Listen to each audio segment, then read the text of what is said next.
then, welcome to the Drax Files Radio Hour with Joe Yardley. My name is Draxter Dupre.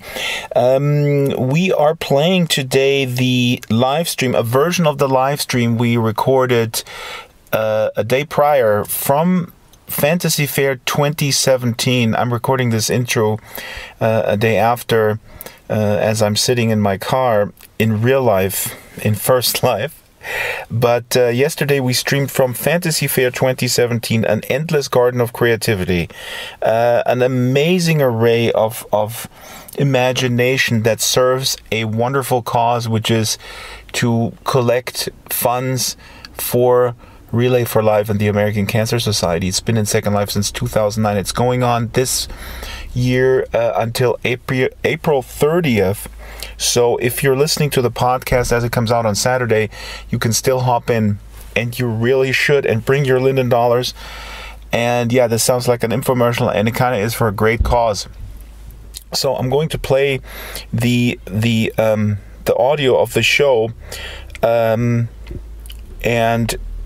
just a couple of notes. We were grieved pretty heavily on the live stream, on the YouTube stream, which I'm going to embed in the blog post.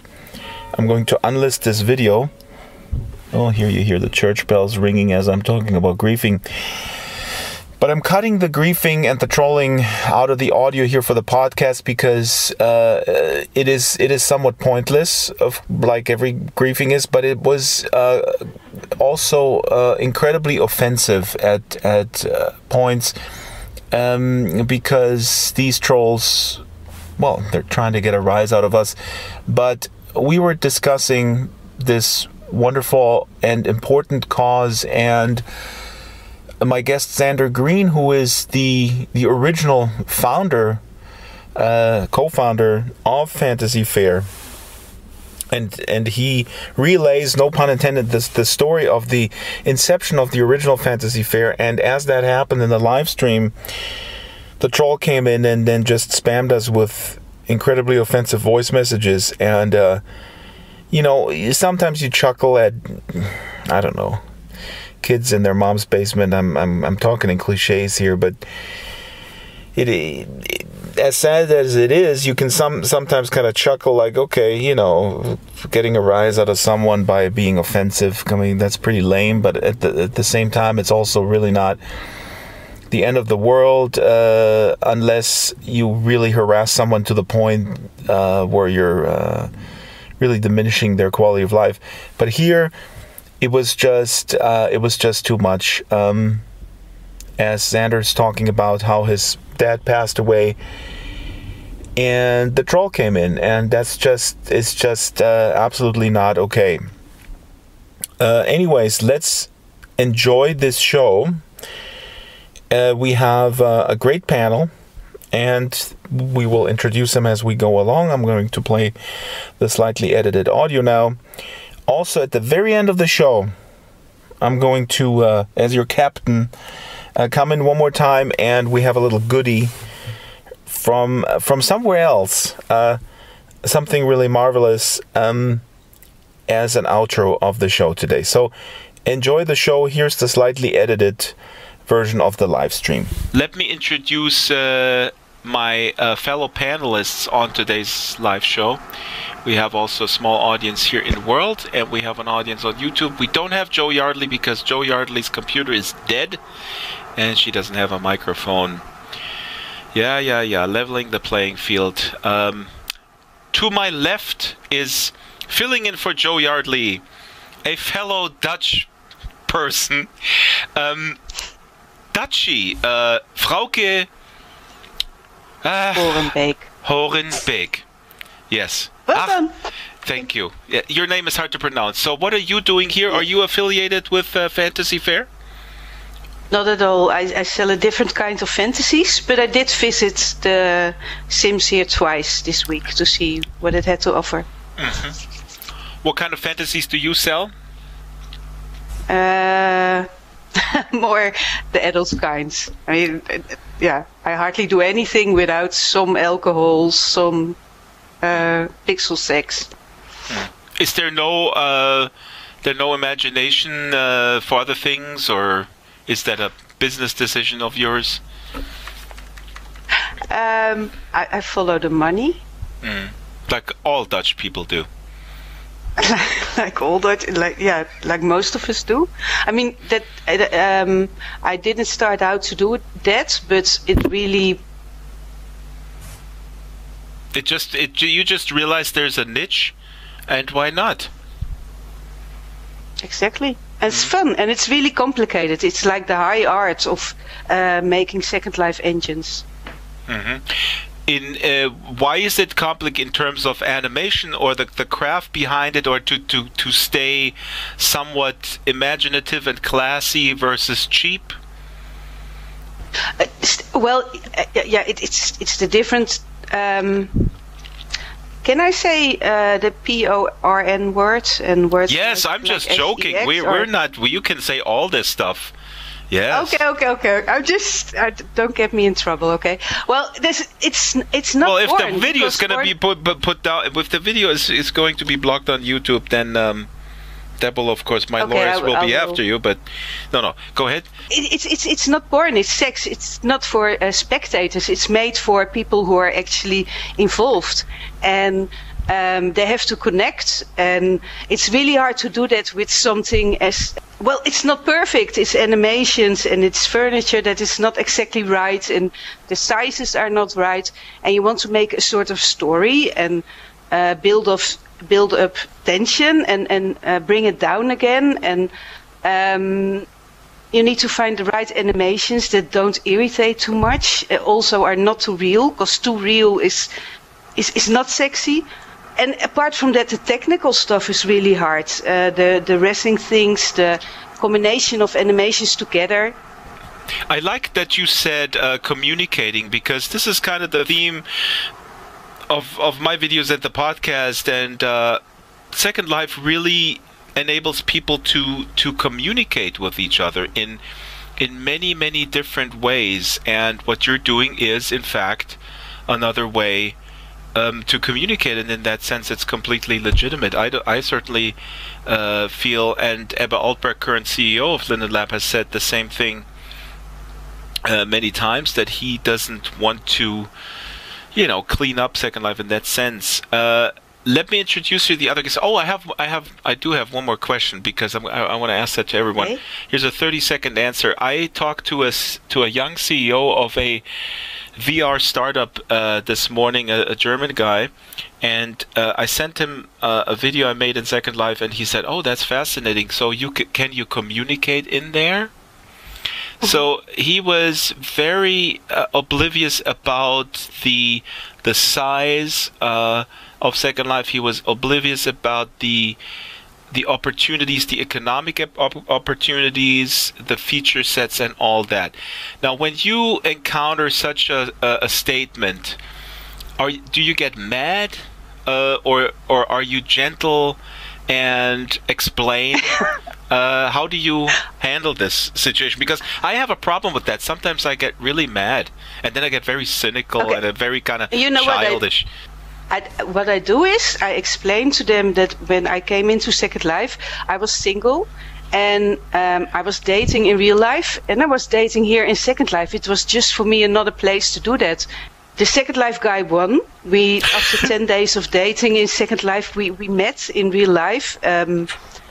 And the second date we were together, and we're still together 9 years since. And apart from that, I make my living in Second Life. I had to give up my job. And then and I was at a wedding of two of my friends that first met each other on my Second Life rest day, and then they met each other in real life on my Second Life birthday. And they now have kids, twins. And by the time I'm at that stage, they don't ridiculize it anymore. When you tell the stories how people connect, that's great. Yeah.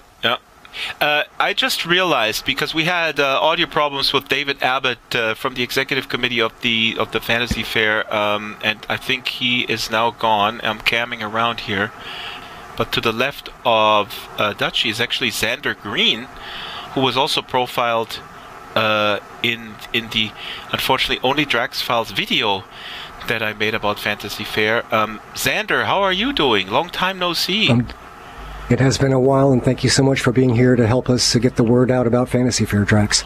So Fantasy Faire, and let me say this, I set the timer, I'm gonna say it every 3 to 5 minutes. Please come in world right now. You have until April the 30th, but come in world right now. If you're watching this on YouTube, you see the slurl on the YouTube channel. Come in and spend your hard-earned Linden dollars on some magical items in an array of Sims. Xander, how many Sims do we have? How big is this thing? It's huge, even by Fantasy Faire standards. This year has found us with 15 separate regions, 15 different Fairlands, designed by some of the most visionary artists that Second Life has to offer.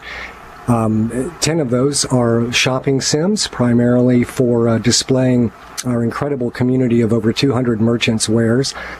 They come in and they bring their idea of what fantasy is in Second Life, and much of what they have in their shops here is for sale in a way that benefits Relay for Life exclusively. We require that they have 2 such vendor items, but you look around and you see how many of those 200. They may have 40 or 50 vendors in their shops, and in some cases, every single one of them is a Relay for Life vendor. So we ask them for a donation up front, and that's how they reserve their store here at Fantasy Faire, and require those 2 RFL vendors. But then, as I said, so many of them just go even beyond that, beyond what we ask them. And so that's an incredible thing. So 15 regions, 10 of them shopping sims, 5 of them event and activities sims. And we've been going since the 20th of April. As you said, we're going to be closing our official programming on the 30th, this Sunday. But there is just something going on around the clock here, pretty much. So hopefully people will, wherever they are in the world, will find that there's something going on at a time that works for them, and that it will pique their interest and curiosity, and they'll come over and spend some time with us here in the Fairlands this year. Come in right now, guys. If you're listening to this on the podcast, you don't see us, you don't see anything, but you know, it's I don't know. I mean, I streamed a little bit earlier. The lag was bad, but it didn't matter. It was so massive, and like you said, I mean, it keeps growing. It's amazing that you guys do this every year. I didn't properly introduce you. What is your role in this, real quick, and what is your personal connection? Why do you keep doing this? I was one of 3 people, along with Ember Farina and Lauren Thibault, who founded Fantasy Faire in 2009. I've just been astonished. That first year was the 3 of us, pretty much, putting it was 9 Sims in 2009, and Ember Farina, who was then captain of the Friends Fighting Cancer RFL team, said, what if we did, we'll call it Fantasy Faire, it'll be 9 Sims, but the thing is we need to have it up and running in about a month's time. So from the moment that it came out of her mouth until the day we opened to the public was almost exactly 1 month. An incredible amount of work to get it off the ground. But then in all these successive years, people have just come like the cavalry over the hill to help us make this thing bigger, to make it run smoother, to help us open our arms to an ever wider community of people who come as participants to collaborate with us in some way, and also to get more and more people to just come and visit and spend time here, find something they enjoy, find something they love in one of the vendors, and make a contribution. I continue to be one of the chief organizers, but my primary focus these days is on Fantasy Faire Radio, which is now our 365-day-a-year dedicated Fantasy Faire media arm. We're broadcasting on the web and here in these Sims on Fantasy Faire Radio. So that's on all year, even outside of the event right now. Yes, and that's a big thank you I have to get into Radio Real, our official media partner. They provide us with server space. We do pay our fair share in terms of licensing the music so that we can stream music legally. We're very, very committed to making sure that artists are compensated fairly for what they do, especially these incredible musicians whose music creates the soundtrack for the Fairlands. So it's a big job to make Fantasy Fair Radio happen during the fair. And now, because of Radio Real, we're able to keep the fair radio alive throughout the year. And that will be as of May 1st, even though the Fantasy Fair will close. Unlike in past years, Fantasy Fair Radio will not be going off the air at the end of the fair. It will continue to broadcast year-round. And we're looking forward to seeing how that can then be a way for us to keep the community strong throughout the remainder of the year. Let me jump in here real quick. I just want to thank oldest soul Eldemar, who is from the tiny security force, and he's providing security today at today's show. You never know what's going to happen. I mean, it seems like a friendly crowd over here, but, you know, when controversial opinions, sometimes the panel, you know, you've seen fist fights on panels sometimes. But Xander, let me ask you, because you mentioned a little bit on just a couple of questions about the history. When you, the first time you started with, did Linden Lab give you Sims already? Did you approach them? Did they provide you the Sims, or how did you get the space? Were they open? Were they receptive to this concept from the get-go? I have to give them an enormous amount of credit here. We were jumping into the deep end of the swimming pool. We really did not know what we were doing. We thought we would just be able to rent the 6 Sims that are that the Lindens use on the mainland, and people will probably recognize those are named after precious gems, diamond and sapphire, and those. And we thought, well, no problem, we'll rent those. We've got a month. Surely we can get those 6 Sims. Well, by the time we actually got around to contacting the lab to tell them what we needed and when, they said, well, you should have let us know 6 months ago. Those regions are booked up and not available during the time frame you're looking at. So we were just devastated. People had already, 100 merchants had already signed up at that point to be part of it, had made a donation. And we're sitting there thinking, do we have to, you know, give them their money back? Do we go to the American Cancer Society and say, wow, we really screwed up here. Can you give us that money back? But before we jumped to that extreme response, Ember said, you know what, we're going to write a letter to Jack Linden. We're going to tell him what the problem is here. And I got to tell you, no sooner had we sent the message to Jack, but he TP'd in-world directly to us using his frightening magical Linden powers, and said, well, okay, how many people do you have signed up? Do you really need all these Sims? We showed him the number of the list of the merchants that had signed up. He said, okay, what's your plan for marketing? Or is this going to be worth it? You've got merchants, but are you going to get the word out? Are people going to know about it? We turned around and handed him the note card with our marketing plan on it. He hummed and read and scratched his chin a bit and said, okay, this looks terrific. We're going to set you guys up with 9 private regions, not mainland. We're going to give you 9 private regions for the duration of this. You'll need to raise a little bit of money to cover the Sim hire costs, but we're going to make sure that you have what you need. And they have been stepping up and helping us to make sure that the Sims work properly. They come in, they help us make sure that the Sims are well built and won't create problems for viewers because of bad mesh objects or overly scripted Sims or whatnot. Everybody likes to complain about government, and I understand that. And there's a certain... Well, it's an easy target. It's an easy target, exactly. But I have nothing but praise for what Linden Lab... D. Linden is one of the best friends that this event has. Oh, D. Linden. D. Linden, I want to do a special show with D. Linden. I've said that so many times. She deserves it. Yeah. She deserves it. They have been incredible supporters of this fair, continue to be, and all right. No exaggeration to say we would not be here if it weren't for them. Sorry, Xander, I didn't want to step on you. I just want to say you heard it here first. The Linden government is not out to get you guys. It's not their sole existence to run you guys' life. I want to say we're here at Fantasy Fair 2017 live taping Drax Files Radio Hour.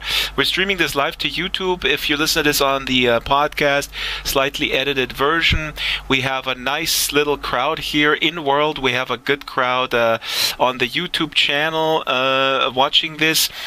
Please, in world folks, chime in. I will occasionally look at the local chat and try to incorporate that into the discussion. Kenny says there's a 7-second lag between SL and YouTube, and I really want someone to get on doing a karaoke version of 7 seconds, that beautiful song, 7 seconds lag. Get that to me right after the show, please. SL is the most advanced Facebook, says Kenny. We're going to get to that topic a little bit later. Let me introduce my next guests. Mavro Mikali is a role player, an actor, I understand, also in the production of Much Ado About Nothing, a full play here on Fantasy Faire. Xander mentioned it. There are shopping sims, and there are other sims. Mavro, what are the other sims? I mean, isn't life all about shopping? No. That took you a long time. That took you 7 seconds to come up with that answer, man. I'm a guy. Shopping isn't my big thing, you know. I like to look at things occasionally, but I think the thing that really captures me about Fantasy Faire is the storytelling. Mm-hmm. And one of the great stories, of course, that we can tell this year is by the best storyteller of all, Mr. Shakespeare himself. So to be involved in Much Ado About Nothing is really a great thing. I mean, where else would you put on a 2-hour Shakespeare play? So you guys are doing a full 2-hour Shakespeare. Let's just, I mean, we all know what Second Life is. I don't have any delusions about that. There's a lot of people listening or watching the show who are not familiar with the basic concept of Second Life, but still it needs to be said just in case somebody from the outside comes in. What does that mean? You're doing a live play in a game? Yes, so you can visit Opal Flight. It's an amazingly built sim that isn't just hosting Shakespeare. It has dance and particle shows as well as Shakespeare. There's just so much going on. And the fact that we can actually put together a full Shakespeare play with movement and voice work and animations and dragons and tinies is that you know, it's something really quite amazing, and hats off to all the guys involved for making it really so amazing. Other sims, we've got Morbus, the Quest sim. The Quest this year is fantastic. What is the Quest about? And how does that fit into the fundraising effort? Does that generate funds too? So if you want to be involved in the Quest, you will need an attachment for your avatar called a HUD, HUD. And basically, you attach that, it appears on your screen where your camera is, and that triggers the various things in the Quest to help you in your hunt, looking for various things. I'll let Safia talk about the actual story side of that. But again, I've been quite lucky this year. I'm also involved in the hunt. I get to play one very mischievous Cornish pixie, Mr. Fiery and Sunbreeze, and he'd be down there sort of lighting out and making sure that the Bar Queen isn't getting up to any trouble, and it's been really fun. I had great fun. So apparently, video segments. Apparently you can use voice in this game. Right? Well, that's the thing. I mean, you said about your question. Sorry, I'm going exactly. I realize about the relationships. Exactly. That's a roundabout way of kind of asking you that same question. How would you react when you get such an ignorant statement? And I think it irks me more because it comes from a person who is sort of a self-professed expert in virtual reality, and then look at where we are. Yeah. We've mentioned the shops. We've mentioned Shakespeare in Opal Flight and the dance shows. We've mentioned a full-on treasure hunt quest where you buy the HUD, that's the charity donation, and the fantastic people around who the vendors have provided gifts. We're here in Tutushipasu, where we've got Final Fantasy Radio, we've got the Lit Fest, we're sitting here talking to you with the Drax Files. It's you know, the Drax Report. It's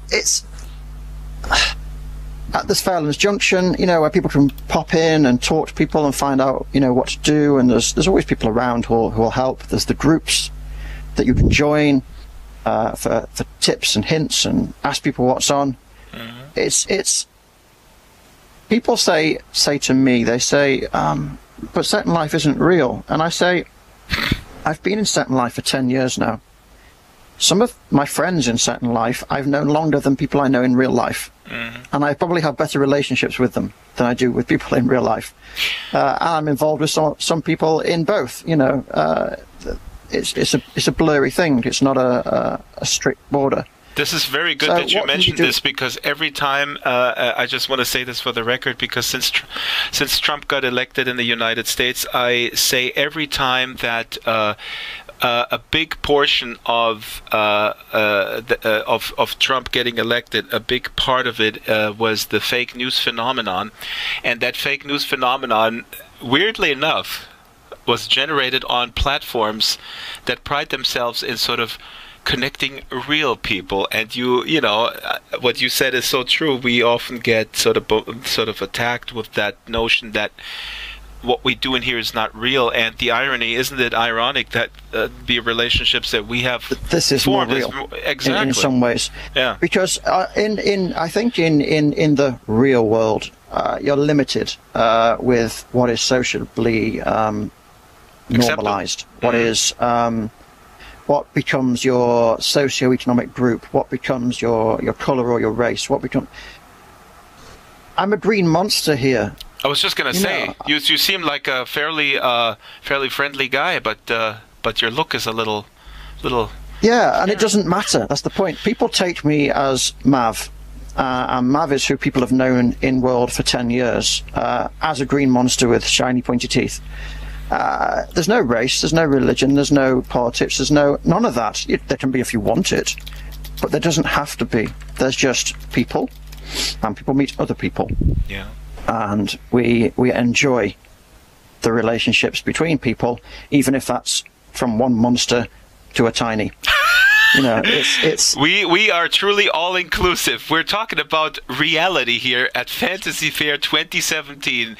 And if you're watching this on YouTube, or if you're listening to this on the podcast on Stitcher or iTunes or wherever you listen to, you gotta log into Second Life right now. The slurl is on the blog in the description, and you go in there, then you look around. There's 15 regions. There's shopping. There is role play. There is theater. You can buy stuff that is marvelous, that is handcrafted digital stuff, that is unique and that benefits Real Life for Life American Cancer Society. If you're afraid of green monsters, there is security. Here's we got a lot of security here. I have one on camera right now. You can see that they're on the job, and they take their job very seriously. I just want to say yeah, go ahead. I was just saying it's very, very real, and I think that one of the things that makes society what it is, you look at any society, the thing that endures in all of them is their stories and their histories. Yes. Whether that be written or spoken or however. And that's how culture develops, yeah. Mm-hmm. It's all culture, and that's what Second Life is. Second Life is about a culture that we create. I got to take part in the Madrana role play yesterday as Mr. Biddins. Mr. Biddins is a character from the Babbage Prim Perfect Designing World Specials, and from the Black and Mirror, you know, and that character. And I heard that a little-known British guy named Loki Elliott is also involved in all this stuff. He was, yes, and that's the point. We take some of our best builders and some of our characters from other stories, and we can bring them together in a sim built for Fantasy Faire. And we can play music from a variety of artists, and all that comes together to raise money for the American Cancer Society. Where in the real world could you do that? I think Second Life, one of the big things it has as well, is that it allows people who perhaps do have difficulties with social interactions in the real world to meet people on a platform, and they can talk and interact. And meet, make those relationships that perhaps they don't have, and that's perhaps why they're acting out as they are. And you know what? And I also think, I mean, this is really my takeaway after 10 years now doing this video thing, is that what I learned is that people are really also contrary to so that the public narrative, or so that the cliche about Second Life, is that people actually thrive, and they become more open people because they're confronted with, in a much easier, like you said, in a kind of a non-threatening way, with people from other walks of life. So in that sense, it's a really great equalizer. And I know there's plenty of people who would disagree with me. They would say, oh, people just hang around in their own circles, in their own bubbles. And I would say, you know what? Again, we have seen that Facebook and Google, in a way, are the platforms that facilitate silo building. And Second Life kind of does the opposite. I want to go to Salvia, but if anybody wants to jump in on this point, please go ahead. Dutchie, how do you feel about that? Do you think that Second Life facilitates being more open-minded, or does it do the opposite? Do people just stay in their bubbles, and what do you think? No, I think it makes you more open-minded. For instance, my network in Second Life and on Plurk, etc. It's worldwide. I have friends on the east coast of the United States, but also in New Zealand and Croatian creators, and we talk with each other about politics, etc., and about what our leaders are doing and what we don't agree with. And it's really nice that we have these international networks. I really think that's one of the most amazing things about Second Life and about virtual reality and all these worlds. I'm neglecting Safia. Safia, I'm sorry. I'm coming over to you now. How are you doing? We haven't heard from you for the last 20 minutes. Are you dozing off too? No, I was just waiting to get a chance to say something. How amazing is it that we're still here with Fantasy Faire? How amazing. I mean, tell me about what's most amazing to you. Maybe the Lit Fest, some of the other things, some of the creators that are involved. Well, what I was going to say, first of all, I was going to answer your question about, what can Second Life do? Why Second Life? And I would say $19,758 US and counting. That's the money that Fantasy Faire has raised this year. That's, in terms of lindens, that is over 5 million lindens, 5,137,124 lindens. Amazing. And that's made through these tiny purchases. Not just purchases, though. They're donations that people who come to the literary festival make. They're donations that people put into kiosks at dances and parties, or when they're watching the particle shows. They come from people sponsoring regions. I think you mentioned at one point, we're on Kakashi Pasu, which is sponsored by a role-play community, the Sanctuary role-play community, who do this fantastic dark role-play on their own Sims all the year. But at Fantasy Faire time, they sponsor a region, and that money goes towards building up this huge total. One of the biggest events that we'll have here is the live auction that comes at the end. When is that? On the 30th? That will be on the 30th, and it's at, I think, 2:30 p.m. it'll start.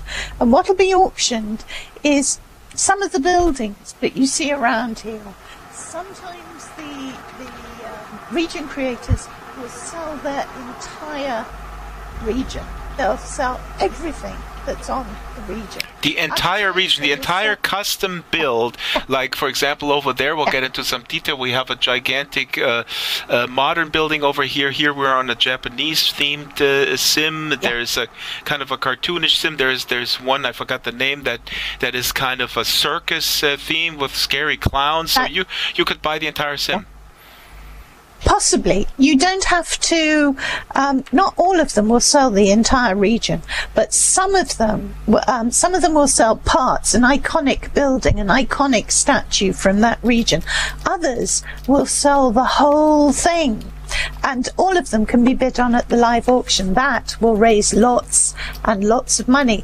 And of course, the police will keep arresting people and putting them in jail, and then everyone gets to bail them out. Yes, all those tiny police. So this afternoon, for example, the builder, the designer Alia Baroque, who's the person behind Fallen Gods, is going to be arrested and jailed, and he will reward anyone who helps pay his bail money with 2 fantastic new skins. And, loads of people will pile in for the most enormous party.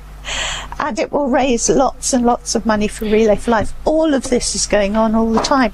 This is really amazing. I just want to say real quick, because the person, like I mentioned earlier, who asked me, Second Life, can you interact with people? I think you would probably answer him, yes, you can interact, and your wallet can interact with a very good cause, and afterwards it may be empty, but you might be feeling really good. We've got so much exciting things, and you will feel good about paying for them. For example, at 1 p.m. today, we've got the fantasy writer, the real life fantasy writer, Seanan Maguire, coming in to read some of her works for us. She's amazingly popular. She came in and was interviewed on Monday, and the region was packed with people who came to see her.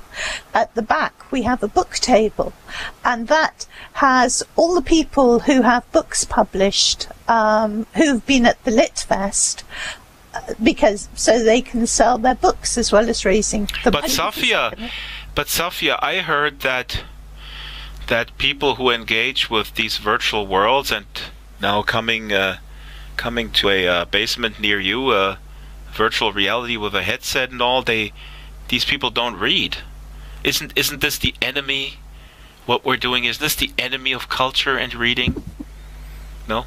I think anyone who came to more than one meeting of the Lit Fest would find something very different. There's been writers, there's been writing groups, poetry, sharing poetry, tours to tell stories about the regions.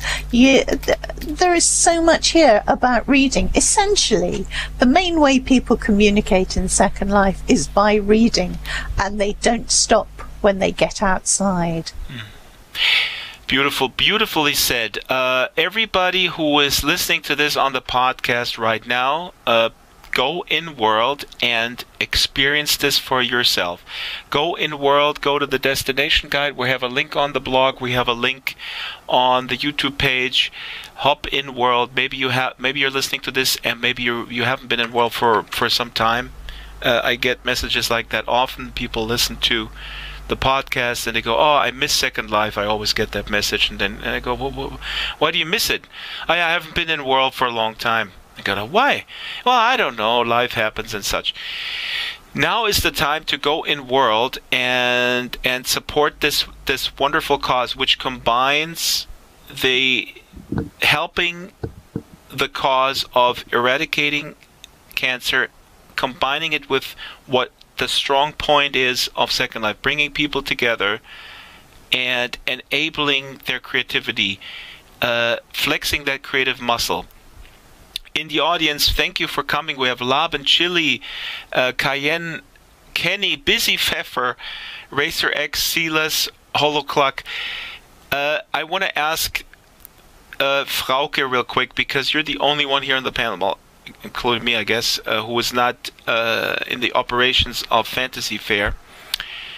You are also in a upcoming world that is known as Project Sansar, and there's a lot of anxiety built around this, and you probably can't talk about details of Project Sansar, but when you look at something like this, and I don't want you to make kind of a judgment like this is better or this is worse. But when you look at something like this, a long-standing event that is so successful like Fantasy Faire, will something like this develop in Sansa at some point, you think? Is it going to be easier? What will the advantages be, I guess, of the new generation of VR worlds vis-a-vis Second Life? Or is the framing of my question wrong to make this an either or? I understand you were a journalist once, right? You see right through me. You probably feel like, oh my God, Drax is turning into Bill O'Reilly or something. No, okay, listen. Hello, Frauke, how are you? Let's go out afterwards. Sorry. I'm just so glad he's gone. Oh. Go ahead. You don't know who Bill O'Reilly is because you don't live in America. That's good. Go ahead. I don't really have a picture, no. Lucky you. I heard a lot of I mean, I read a lot of fear about Sansar being all VR and not like this, like that you can see it on a desktop. And from what I have seen so far, it's going to be kind of a hybrid. So you can also be there without the VR, which was at first my biggest concern. Is it also for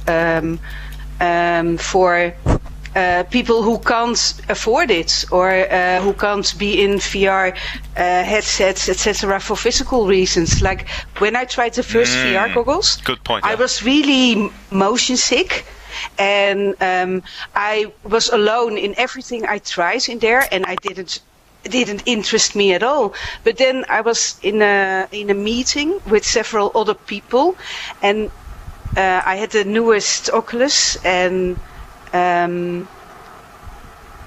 there were other people in VR sets too, and it was at that point that it clicked for me that it's something extra and it's something more, because the presence of the people around you is so much more intense than it is here in Second Life. I'm really attached with my avatar and with the people here around me who I've known for 9-10 years. But in there, someone scratches his head, and you see them do it, and you hear them, and you hear the breathing, and it is different than just with a headset, and it's different than Skype. It's the feeling of presence is like nothing I've ever experienced. And from that moment on, I started to read everything about it, and I'm in several places for VR. I read all the blogs and articles, and there's not so much yet about the psychological effects, but I'm so excited about those parts of the whole experience. I'm not going to throw with balls and play a first-person shooter or something. That's not my thing. But you actually feel like you're in the same room with someone who is on the other side of the world, and let me stop you. I love that part. I'm sorry. I want to jump in here, and I want to ask the others as well, because as enthusiastic as I am, and I'm going to bring in some. Please, in the room here, local audience, please chime in the chat. I want to read that too. As enthusiastic, I can relate to you, Frauke, in terms of the enthusiasm of the improvement of technology and where we're going. At the same time, I got to honestly tell you, and I have all the latest stuff here. I'm also in the Sansar group. I'm in there also in the capacity of making some videos. I understand what you're saying in terms of the deeper immersion with a headset, because it's easier to shut out everything around you. But I feel, frankly, I want to say, let me finish the sentence. I feel that we're here right now. I really don't see this strengthened with a headset, frankly. The fact that we're here right now and I'm talking with you guys, and I'm here, I feel I don't need a headset, or I feel like there's nothing that would make this more immersive. Maybe a little less lag would be great, but all this other technical stuff, you know, I mean, I liken this to, I'm a little concerned about that, because I also feel that people don't feel immersed in a novel anymore, because they need to be they're sort of desensitized perhaps to the nuances, I guess, but yeah. It does worry me that the more opportunity we give to provide ourselves with the sensory perception, Yes. the less we need our imagination. That is It's well like said. In Second Life, there's still people that prefer to write. When people play with my furniture, there's something really creative about writing a story together. The role play in that. It's a different experience to do it in voice, and it's a whole other. Oops. We actually is have breaking seen up. quite a lot. Yes, we've Sorry. actually seen quite a lot of storytelling here. But in VR, you also see the other person's facial expressions, and it's just another level you get with it. But I think what Mavo is touching on, I couldn't agree more with you. And the way you said it, I gotta listen back and then put this on a business card or something, because it was really well said. I think that there's a real danger of a decreasing imagination, to be quite honest, and I also read Busy Pfeffer here in the chat, and I respect you, Busy, but I completely disagree with you. Busy says currently the only thing that tells us your emotions is your voice. I completely disagree. I can write a love letter to someone halfway across the world. I can express I can't do it well because I'm not a poet, but I could work on it, and then I could write a letter just with a pencil or a pen to another person, and that would express my emotions deeply. And that the more we get this visual realism, I think we lose something. I'm really concerned about that. Yeah. Anybody? I'm not. I don't know. I mean, I can tell you of something that happened a couple of days ago at the fair.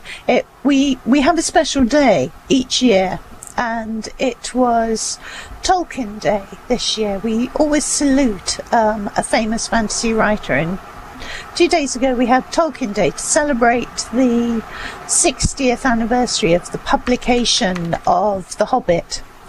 And we started off with, there's a region here called the Hill, which is very much hobbit country, with hobbit holes in the hill. The shops are all in little hobbit holes.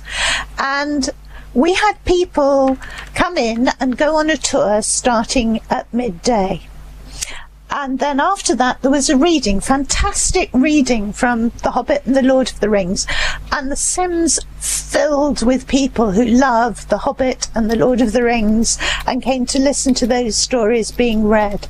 And after that, we had a huge party, which went on from 2 p.m. until I think about 6 p.m. 7 p.m. when there was another reading. So there was this huge party that went on right through, and they raised money. They raised money as well. Xander can probably tell you how much they raised at that party. He was looking after kiosks and things. And then at the end of that party, there was another reading, and people piled in for that other reading, which was an exploration of themes associated with Middle Earth. I think the people here are great readers. They're great donators. They are a demographic that is utterly wonderful. They read, they think, they support good causes. But Savia, I hear you. But I thought you were gonna say that you disagree in the sense that. I thought you were going to say that you agree with Dutchy that the headsets will make it more immersive. Let me just read here. Busy Pfeffer is saying, I'm talking about current emotions and what someone says, surprise, sadness, excitedness. So I guess Busy is talking about what Dutchy says, which is basically real-time facial expression, transmission via headsets and via sort of facial tracking technology. I just want to make this clear. I'm not opposed to where technology is going, but I think it would be completely naive to believe that we're not in danger of losing something. I mean, I see it the same. Maybe an analogy is between. I don't know if there's an analogy, but I see people today that are not capable of imagining anything, and I think that's due to an overwhelming reliance on visual cues. I'm not opposed to immersion, I'm not opposed to visual fidelity when it comes to virtual worlds, but I also, when we get desensitized about filling in the gaps between something, we do lose creativity. I think that's pretty clear. I think one of the issues is that I don't think VR has to take away from that, but I think it can do. Yeah. Like everything, I think it's what we do with it. I think there are some good opportunities with VR. I think it will be very interesting to see where that goes and how ubiquitous it becomes and how affordable it becomes. But I think that the fear that you have, and that to some extent I have, depends on what else we teach people. If people very good point. are not taught to think for themselves, then yes, the ever widening ubiquitousness of these visual cues will cause their imaginations to shut down and problems to happen. There's an issue that we're not learning still. We're not opening our minds up. We're relying on this greater technology. You're putting the finger on my fear, because what you're saying is absolutely correct. I think if VR happens in a environment of well-educated folks, if we have educational opportunities where we can put this into context, from where we raise children from the very sort of start, then we're not in trouble. But yeah, we don't need to fear the televisions or the computers or the internet or Second Life or virtual reality, but we need to be aware of it. But the problem is the problem is we don't live in a society where there is educational opportunities, or where there is context, or where media literacy is taught in schools. And I'm sorry, I'm such a bummer. I'm Debbie Downer. I'm like, Dutchie's like, what are you talking about? I look at it as an interesting view. Someone mentioned about facial expressions. You know, like we don't have a very wide array of facial expressions on our avatars unless we're clicking various buttons and you have the right HUD. I'm Asperger's. I deal with it very well, but it does mean that in real life, I can't read your emotions either.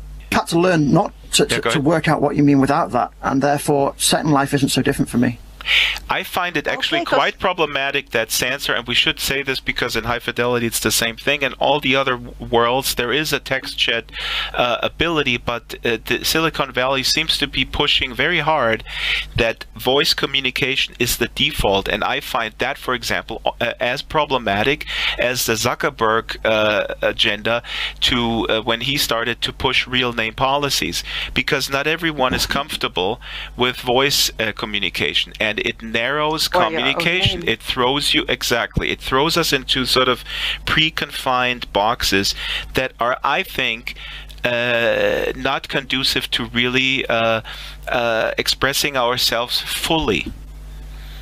I was thinking about, I spend a few hours a week with people that are handicapped, for some by birth and some by accidents and some by getting old. There are people between 70 and 100, and it seems now that like all this VR is for these really healthy jock guys, you know, they can run and throw balls, and I don't care at all about the throwing of balls, but these people can't. They can't walk, they can't dance, they can't run. I would really like them to find a place in the virtual worlds as well.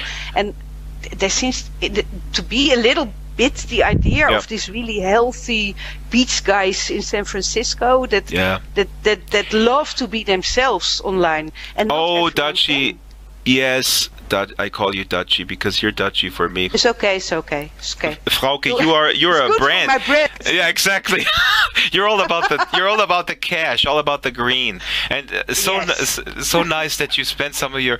No, I'm kidding. But what you're putting the finger on, and it's interesting because the commercials and sort of the public relations is so kind of perfect for that paradigm. And when you look at how this is portrayed, and it's really funny because when you look at Second Life stuff or the Second Life community conventions, if you look at for the Google footage, okay, you will see a diversity that is to me fascinating.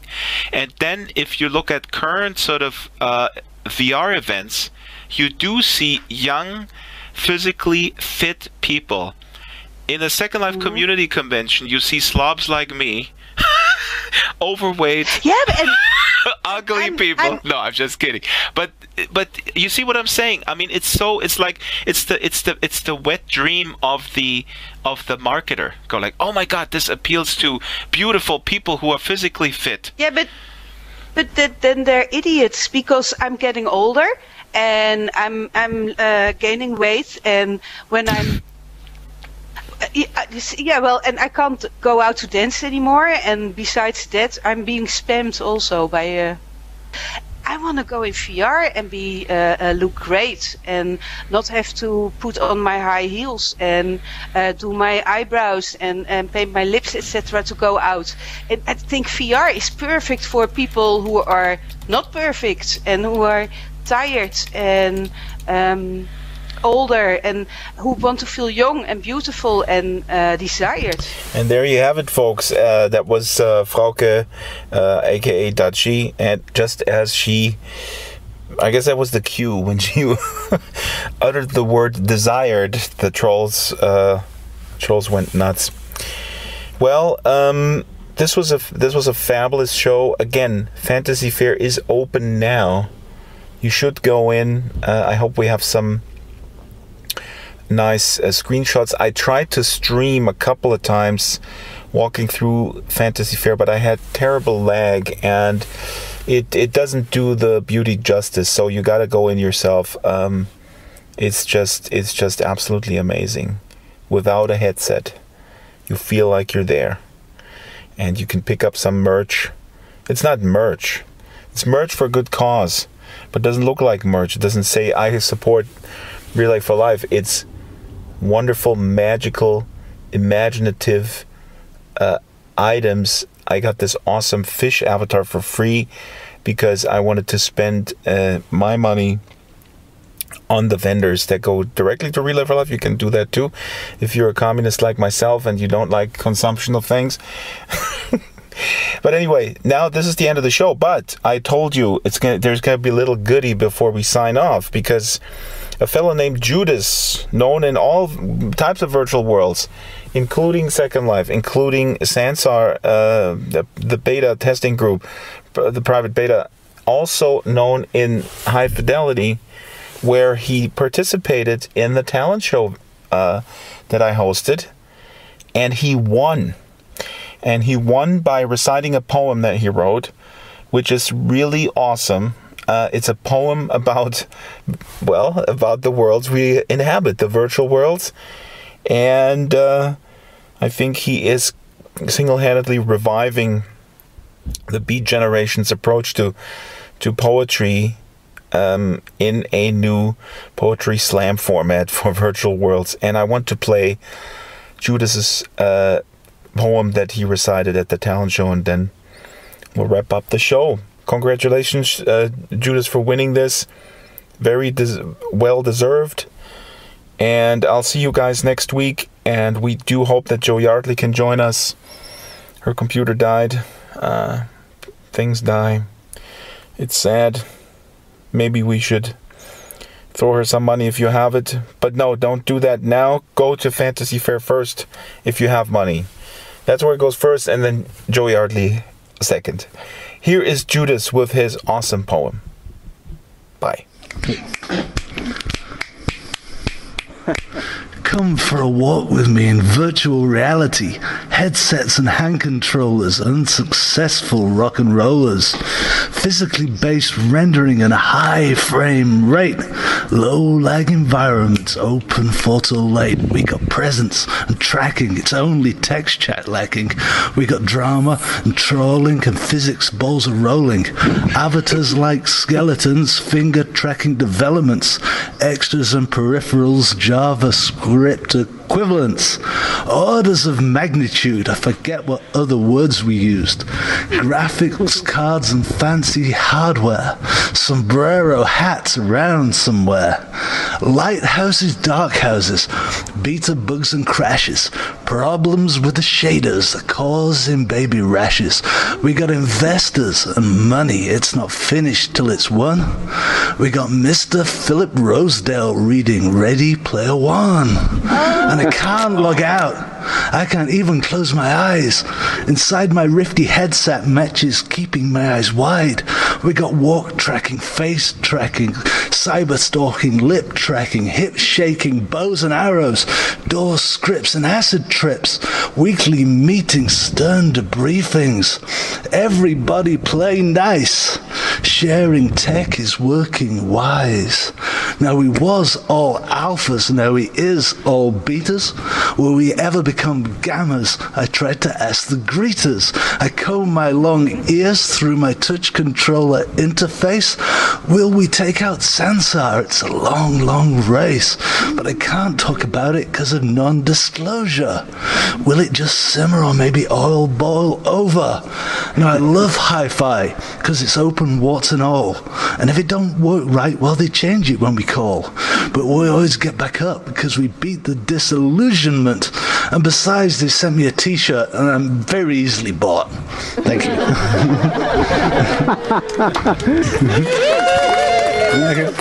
Give it up for Judas. Give it up for Judas.